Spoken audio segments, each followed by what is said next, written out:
ప్రభుత్వ ఆసుపత్రుల్లో అప్పుడే పుట్టిన బిడ్డల కోసం రాష్ట్రంలో మరో 8 నవజాత శిశువుల సంరక్షణ కేంద్రాలు ఏర్పాటు చేస్తున్నట్లు వైద్యారోగ్య శాఖ మంత్రి సత్యకుమార్ యాదవ్ స్పష్టం చేశారు.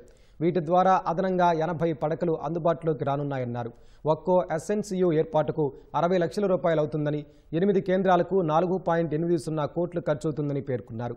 పీపీపీ విధానంలోనే 8 నవజాత శిశు సంరక్షణ కేంద్రాలు ఏర్పాటు చేస్తామని వెల్లడించారు. అమలాపురం, కుప్పం, గుంతకల్ ఏరియా ఆసుపత్రుల్లో, ఎమ్మిగనూరు సామాజిక ఆసుపత్రుల్లో ఈ నెలాఖరులోగా సేవలు అందుబాటులోకి వస్తాయని మంత్రి తెలిపారు. నూజివీడు ఏరియా, కావలి, కదిరి, శ్రీకాళహస్తి ఏరియా ఆసుపత్రుల్లో కొత్త ఎస్ఎన్సియులు నవంబర్లోగా అందుబాటులోకి రానున్నాయని స్పష్టం చేశారు. ప్రస్తుతం రాష్ట్రంలో 62 నవజాత శిశు సంరక్షణ కేంద్రాలు పనిచేస్తున్నాయని తెలిపారు. పుట్టినప్పటి నుంచి 28 రోజుల వరకు ప్రత్యేక నవజాత శిశు సంరక్షణ కేంద్రాల్లో సేవలందిస్తారన్నారు.